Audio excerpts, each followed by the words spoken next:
Las voces de Buena Costumbre hablan desde el Biobío y son de Constanza Escobar y Álvaro Migueles. Confiar es buena costumbre. Oye, ¿y cómo habrá quedado nuestro bolsillo después de tantos días de celebración de fiestas patrias? Averiado, por lo menos. Tiene que haber quedado un poquito escuálido, yo creo, para muchos, ¿ah? Y vamos a preguntarle, a Daniela Catalán, economista y docente de la Universidad San Sebastián.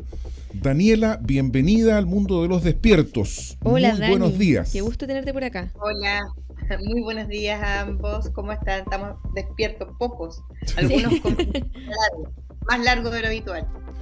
Oye, ¿y cómo que habrá quedado el bolsillo de los chilenos después de esta larga celebración de fiestas patrias? ¿Qué dinero se gasta en fiestas patrias? ¿La gente se endeuda, pide préstamos? ¿Cómo lo hace? ¿Cómo lo hizo? Sí, recientemente estaba leyendo una noticia cómo le había ido a los fonderos de nuestra región y la verdad que estaban sacando cuentas alegres de estos días que tuvieron. Pero esas cuentas alegres, ¿cómo se traducen finalmente en el gasto de la familia? Fíjate, me preguntas cómo gasta la familia y es difícil pensar que se gasten solamente, ¿cierto? La plata que se les da, ¿cierto? Para celebrar estas fiestas. Es muy difícil. El aguinaldo. Exactamente. ¿Por qué? Porque el aguinaldo finalmente no te va a alcanzar para costear tantos días que tuviste, ¿cierto? En familia, tantos días que tuviste yendo en algunos casos a las ramadas, ¿cierto? Consumiendo, juntándote con tus familiares. La verdad que no alcanza mucho, sobre todo en este contexto donde tenemos precios que son bastante altos. Sí, sí. ¿Y cómo lo hace la familia chilena? ¿Cómo lo hizo? Porque yo personalmente no fui a las ramadas, pero sí pasé por fuera o por el entorno del perímetro cercano de varias de ellas, de San Pedro, también en Concepción, y estaba lleno. Yo pasé por fuera las de Coronel y había una fila, pero enorme. No se ve, enorme. Fue mucha gente. Sí. Por eso los ramaderos estaban contentos. Exactamente. Estaba lleno y bueno, generalmente se gasta más del aguinaldo, ¿cierto? Muchos se endeudan. Comprando, por ejemplo, los supermercados también estaban llenos, se endeudan, por ejemplo, comprando a crédito, muchos bienes que son finalmente que no son duraderos, ¿te fijas? Claro, entonces, claro. Después, ¿qué va a pasar con el bolsillo? ¿Cómo yo voy a sostener esta deuda que voy adquiriendo, sobre todo para pasar estas fiestas? ¿Cuál es el mecanismo que debería utilizarse? Porque lo que tú acabas de decir a mí me parece que es bien brutal, digamos, porque endeudarse para comer es signo de que la economía hogareña no anda bien. Exactamente, o sea, como tú señalas, no solamente ahora, sino que hemos visto al pasar desde el año pasado ya, donde la economía no estaba muy dinámica, los ingresos tampoco es tan altos, ¿cierto? Y las familias finalmente se están endeudando para comer, no solamente ahora, sino que en el transcurso del tiempo ya se ha visto esta dinámica, lo que es muy triste también porque tú te fijas que es una deuda que vas a tener que pagar, por ejemplo, 3 meses, de algo que ya no tienes, de algo que ya te comiste. Finalmente, ¿qué pasa el otro mes? Si este pedido no te alcanza para solventar, ¿cierto? 3 meses, vas a volver a recurrir a lo mismo. Entonces, un círculo vicioso en donde vas finalmente generando un mayor gasto en tu familia.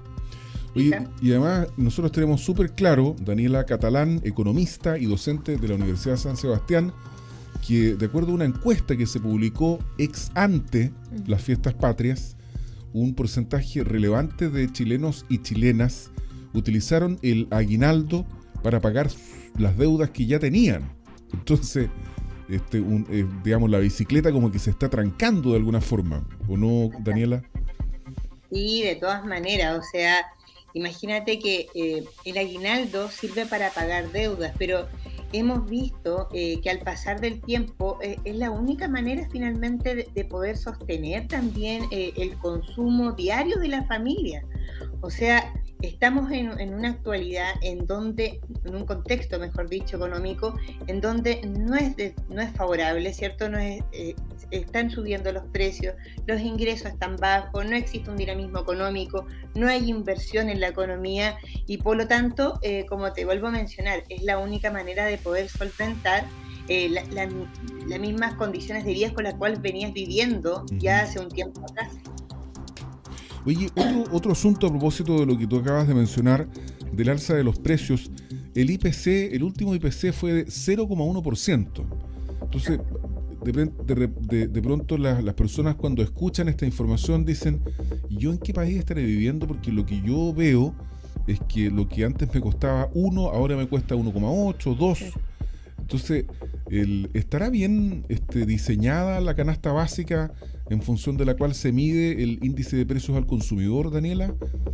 Claro, bueno, hay que entender que en la canasta básica figuran los bienes y servicios finalmente que componen, como valga la redundancia, la canasta básica de alimentos, es decir, los bienes y servicios que se consumen prácticamente siempre, ¿cierto? De consumo más frecuente de las familias, de los hogares. Pero si tú me preguntas, claro, a lo mejor hay unas cosas que hay que cambiar ponderación, a lo mejor sacar o incluir otros bienes y servicios, pero ojo con algo, o sea, que el IPC haya variado tan poquito, no significa que los precios vayan a cambiar de un día para otro. O sea, esta inflación que llevamos es algo que la verdad que si se empieza a regular, como lo que señala el Banco Central, de aquí al otro año que alcancemos la meta máxima, 3%. Claro, que alcancemos el 4% como máximo, la verdad que tampoco vamos a ver un cambio de precios tan brusco. No, ¿y por qué? Esto lo vamos a ir. Porque finalmente, si tú te fijas, por ejemplo, los bienes que son importados se compran a un precio más alto, ¿te fijas? Y ese aumento finalmente tú tampoco lo ves inmediatamente en el retail, ¿te fijas? Después tú vas viendo, ¿cierto?, este aumento de precios. Y si te fijas, por ejemplo, actualmente el dólar también no está en un valor bajo y por lo tanto también trae consecuencias lo que es el petróleo, y eso también juega un rol fundamental en lo que es el precio de todos los bienes y servicios que nosotros consumimos. ¿Te fijas? Entonces finalmente, y se sabe que cuando hay periodos inflacionarios, para que vuelvan los precios se demora, o sea, tiene que haber en este caso un exceso de oferta importante para que los precios en este caso vuelvan a regularse a la baja otra vez.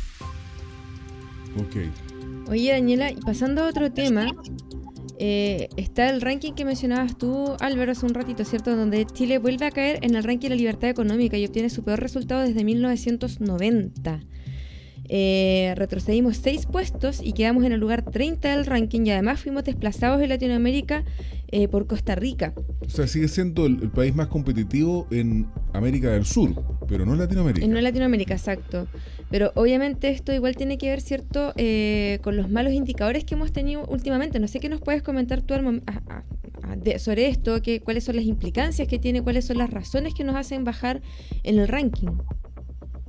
Claro, principalmente, bueno, hablando de las variables macroeconómicas y que en general en un contexto económico en el cual ya venimos estando hace un periodo importante, uno son los precios que están muy altos, tenemos una inflación, ¿no es cierto?, mucho más allá de la meta que se establece en el Banco Central, y esto trae implicancias sociales claramente. Las personas no pueden mantener su mismo consumo, ¿cierto?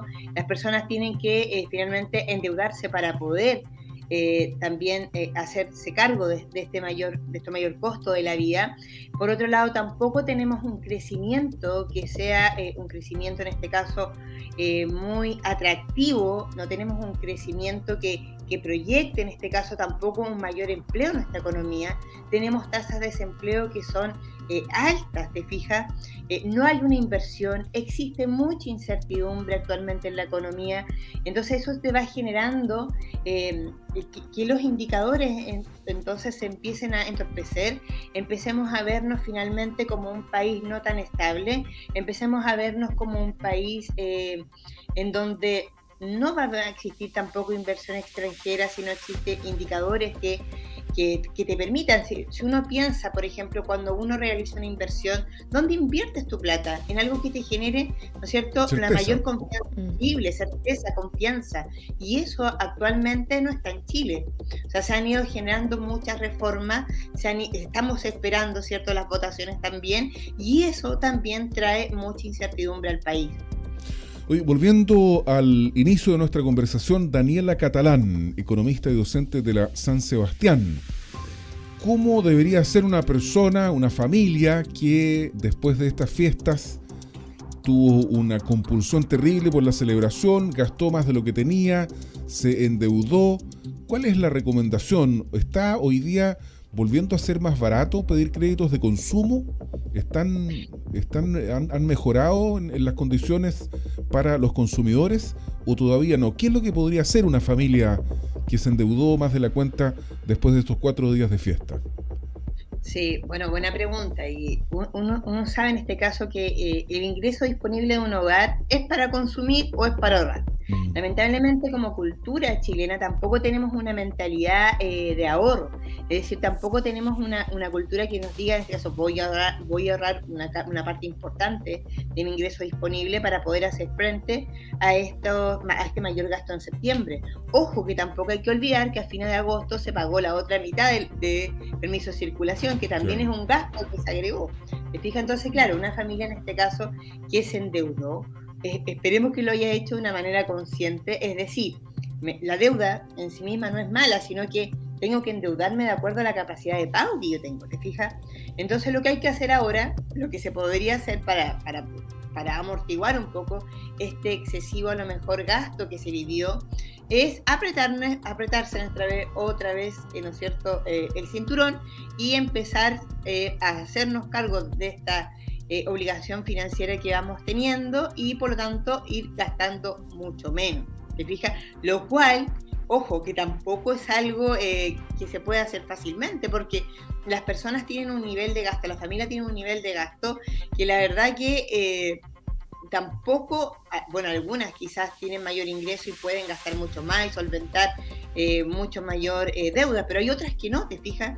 Entonces hay que tener un poquito de cuidado a la hora de tomar estas decisiones.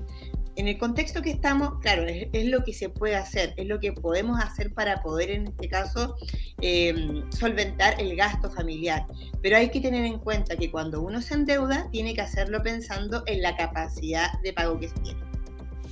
Oye, súper bien y súper clara la explicación que nos ha dado Daniela Catalán, economista y docente de la Universidad San Sebastián, a propósito de los efectos en el bolsillo de esta celebración XL de Fiestas Patrias que ya hemos terminado, a pesar que hay algunos que ya están diciendo que viene el 18 chico, el de este fin de semana, pero en fin. Muchas gracias, Daniela, por despertarte con nosotros. Que tengas una muy buena semana cortita y felicidades. Muchas gracias a ustedes. Nos vemos, Daniela, que esté muy bien. Muchas gracias.